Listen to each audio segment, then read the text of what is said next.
Welcome back to Craig's Cabin. We're going to do another little unboxing video, and I know what's in this one, so it's going to be a bit special. Let's jump into it.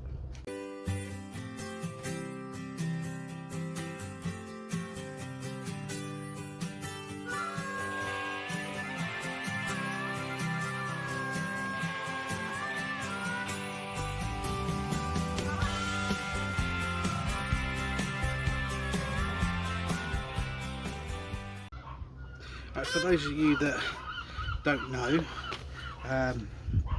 along my way of being a YouTuber and community volunteer, I'm also an author. I've written a couple of books. This is the second book. This is the recipe book, which is now available on Amazon through Kindle Direct Publishing. I'm sure there's other ways to go about it. In fact, I know there's other ways to go about it, but this was the way that worked for me because I really don't have the money to go and publish it myself. I will put that there for a minute. So this is, put that underneath it, the Craig's Cabin foraged recipes. It's quick and easy recipes using some foraged ingredients. Now these recipes are ones I've managed to find or have been told about and I've tried, and some of them I've edited a little bit to suit me, but a lot of them are what I've already been told. So in this book I will share with you some recipes that I found that work. These recipes are not just for food and drink, but they include like poultices and paste, tinctures, other recipes that you use in everyday life. And I've been using the ingredients that I've collected on my foraging journeys. It's been an interesting and educational journey for me, and I hope that you find this book just as educational if you were to buy it. Hope you find it instructive as well as educational, and hopefully it will encourage you to use more foraged ingredients instead of just buying stuff from the supermarket, because we all know the cost of living's going up. This is a way to make your life a little bit more sustainable and not so scary about doing it, because these are really easy recipes to follow. So also there's no pictures in this particular book, and it's only a few pages long, so that it's more affordable for people, because the first book Amazon take quite a bit of profit off of, and the price was like 20 quid on Amazon. So, but I made this one quite a bit cheaper, about half the price of the first one, with making it with no pictures, like an old-fashioned cookbook.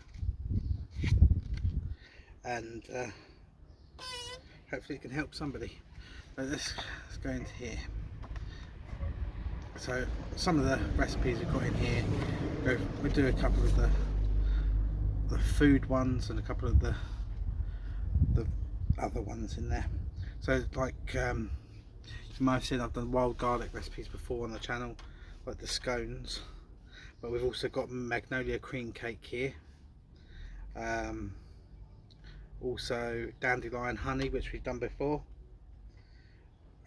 hawthorn ketchup, and then we go into like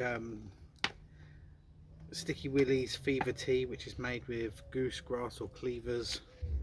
We've got elderflower cordial, pine needle tea, horse chestnut detergent or ivy detergent, bear's breech poultice, self-heal bite relief. And if you followed us on social media, you would have seen last year, year before I think it was, I made my first ever self-heal bite relief for Deborah when she got bit by a horsefly. It brought the swelling down. Daisy balm as well, the recipe's in here. So let's go.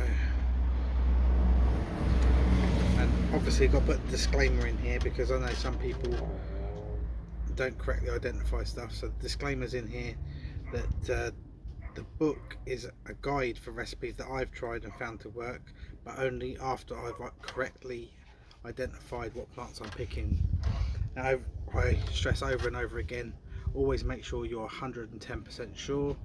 Yes, I know that's a practical impossibility, but it's just a way of exaggerating how important it is to make sure you get the right plants. So, and obviously the little disclaimer at the bottom there, but it explains that it's very important that you make sure you pick the right plants, because some might be edible, medicinal, others might be mildly toxic, or they could even be fatal. So you've got the foraged food. So quickly, 3-cornered leek balls. Now this is like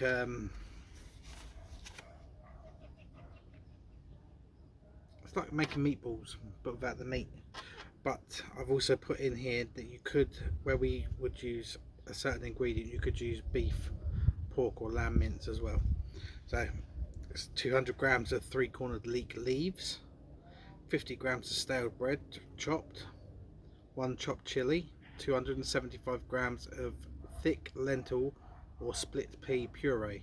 Now that's the bit that could be substituted for meat if you prefer to have meat. Teaspoon of paprika, teaspoon of allspice, teaspoon of cumin, 1 beaten egg, and salt and pepper to taste.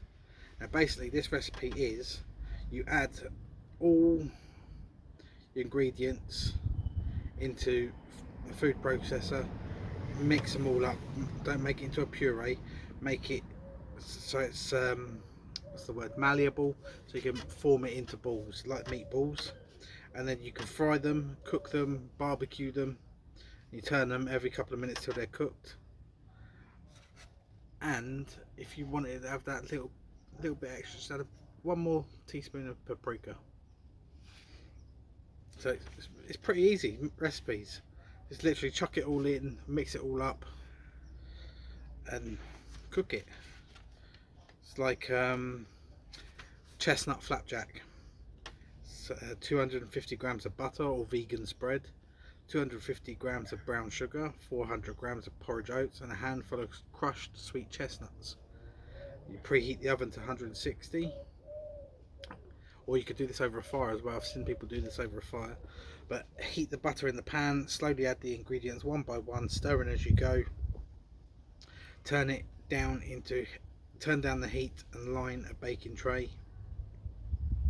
Spread the mixture into the tray and place it in the oven for 10 minutes. Check consistency. If it's still too soft, return to oven. Check every 5 minutes till golden on top and firm to the touch. Now there's a guy called Luke. I've seen him do, I don't know if it's the same recipe but similar, but he does it outside. He cooks it outside on the fire, and instead of having baking tray and stuff like that, he does it into leaves, which I thought was brilliant.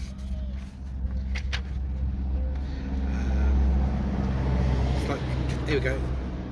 You might think, oh, the drinks would be more complicated, but that Sticky Willy Fever Tea is 3 to 6 grams of chopped goosegrass or cleavers, 1 cup of boiling water and honey to sweeten.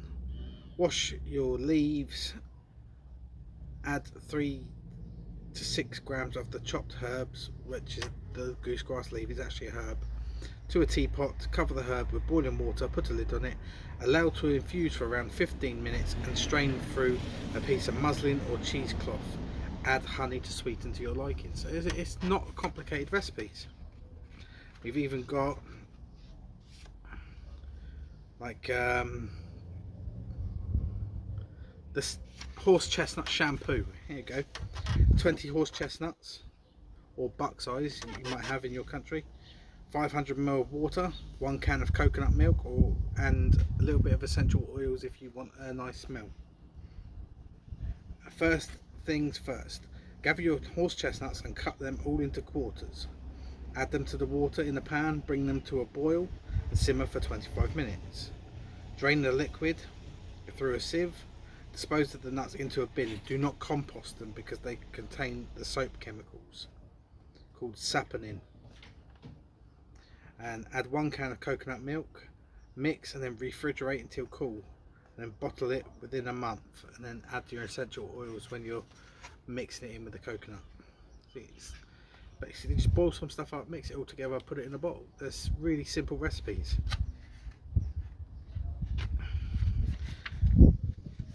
So just a few recipes for you there out of the book. So you can get it now on Amazon. Just type in Craig's Cabin, it'll come up.